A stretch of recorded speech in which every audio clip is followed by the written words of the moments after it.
There's a specific kind of loneliness that doesn't come from being alone. It comes from being surrounded by people and still feeling like you're the only one in the room who knows that things can fall apart at any moment. People who struggle to trust don't walk around announcing it. They show up, they smile, they participate. But somewhere underneath all of that, there's a quiet, constant calculation happening. Is this person safe? What do they want from me? How long before this goes wrong?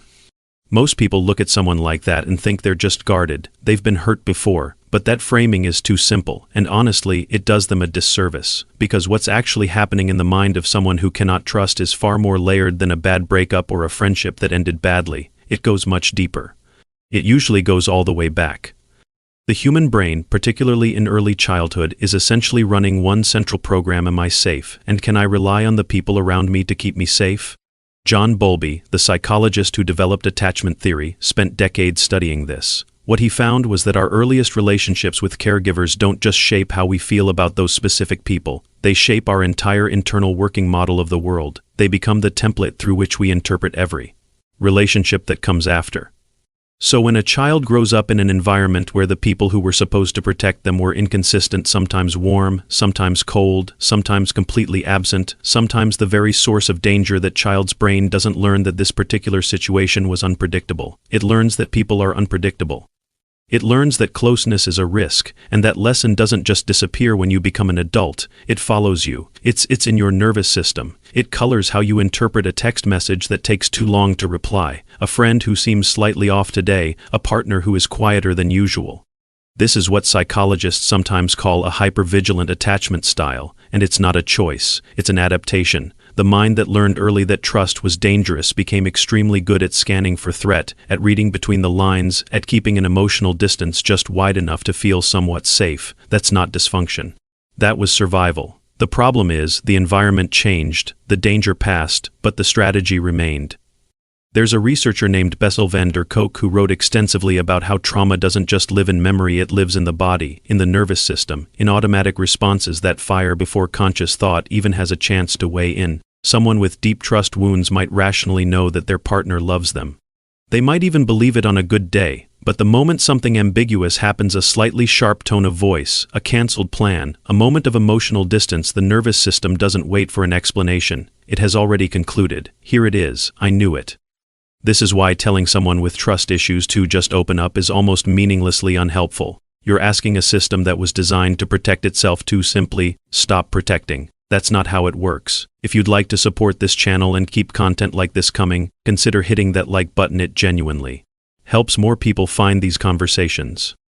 What makes this particularly painful is that people who cannot trust often want to trust deeply. There's a grief in it that most people on the outside don't see. They watch other people form easy, open connections, and there's something in them that aches for that, but wanting something and being neurologically equipped to receive it without shutting down are two very different things. The wanting is real, so is the wall, and holding both of those at the same time is exhausting in a way that's hard to put into words.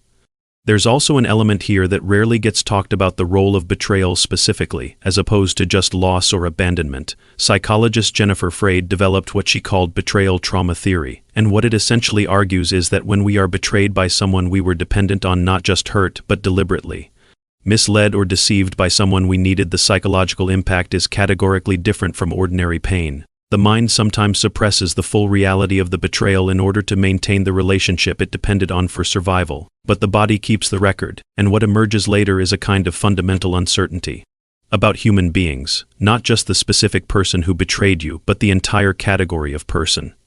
This is why some people who seem perfectly functional in every other area of life, professionally capable, emotionally intelligent, socially adept, still cannot seem to let anyone fully in. It's not about capability. It's about a very specific kind of learning that happened under very specific conditions. The brain concluded something, and it has been enforcing that conclusion ever since.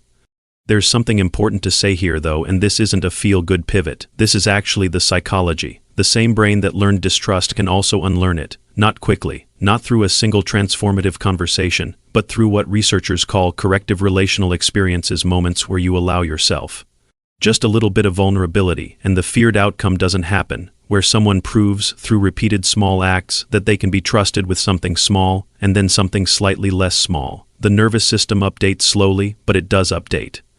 The therapeutic model most consistently shown to help with this is not one that focuses primarily on insight, on understanding why you are the way you are. Insight matters, but understanding your attachment wounds doesn't automatically repair them. What actually moves the needle is relational experience, often within therapy itself, where a consistent, boundaried, trustworthy relationship slowly provides the nervous system with new data. The relationship itself is the intervention.